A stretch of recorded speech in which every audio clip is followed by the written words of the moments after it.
all international rail networks in Europe. And following this, you will see a map. The maps shown here shows some of the networks that I have mentioned in the previous slide.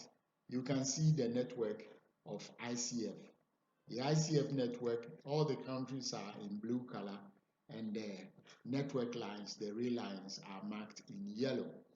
On the left side is for HUPAC, that links countries from, Scandinavia all the way through to Italy on the south, and they have networks linking Spain through France. In the middle is the SBB, CFF, FFS cargo. And Switzerland is the country in the middle with deep blue color.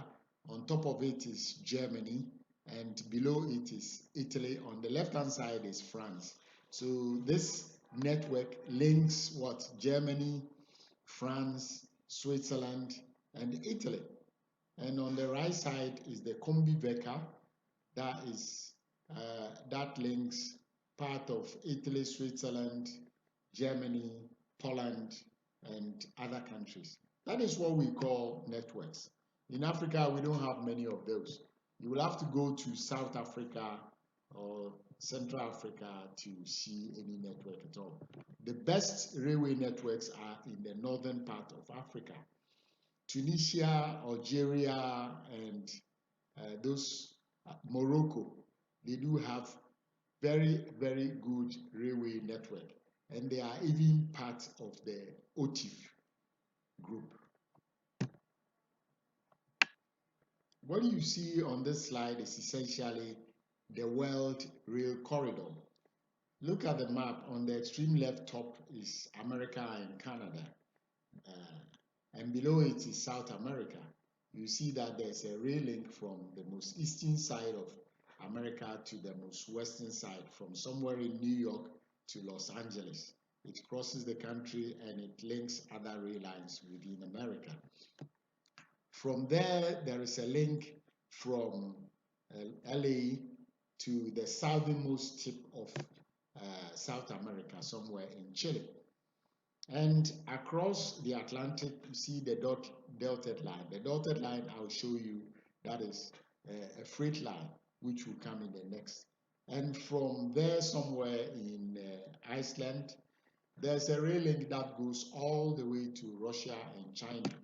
There are several lines there, and you see that the line from Europe comes down to Africa, but it only links the northern part of Africa, Egypt, Libya, Tunisia, Morocco, Algeria, and that's the end. And there's a proposed line from Egypt crossing, straight down to South Africa. Part of it is existing, and it is this is a network. And the rest of it is from far off east, linking up to Japan, and then there's the sea route, and then there is one big corridor from the top of Australia to the southern part of Australia. This is what we call the World Rail Corridor.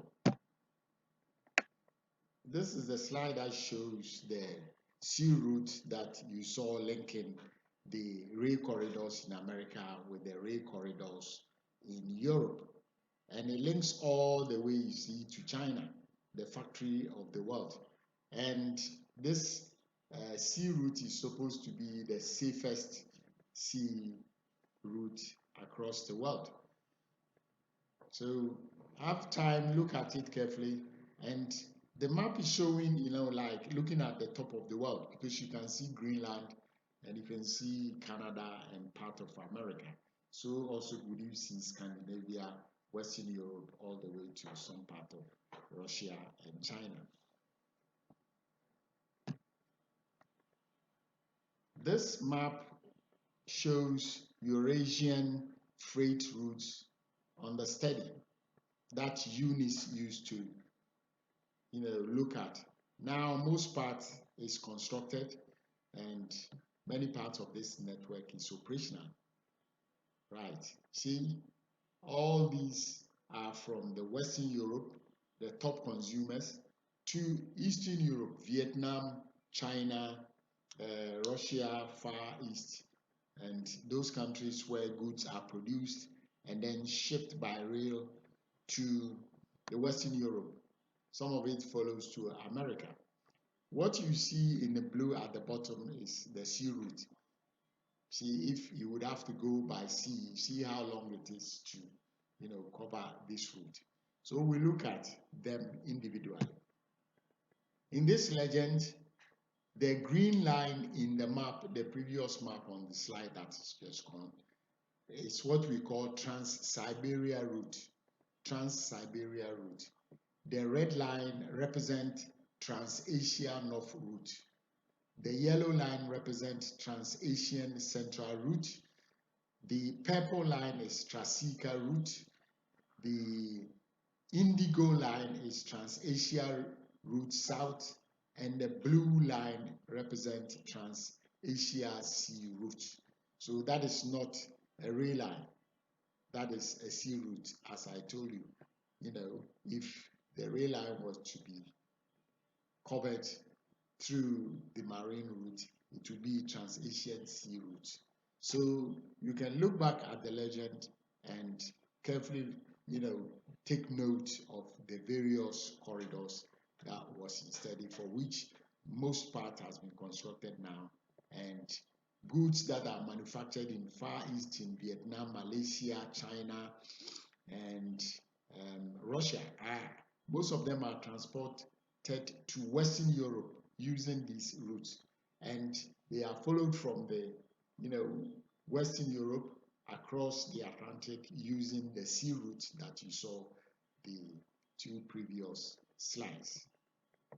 So this does it for the international rail networks. You know about the international rail network, the rail network for Ghana. That is not international, it's a national railway network. And then you know about national railway networks of Great Britain, the national railway network of Germany, that of France, that of Netherlands, that of Italy, that of Austria, and the rest of them. Beyond that, we have international networks.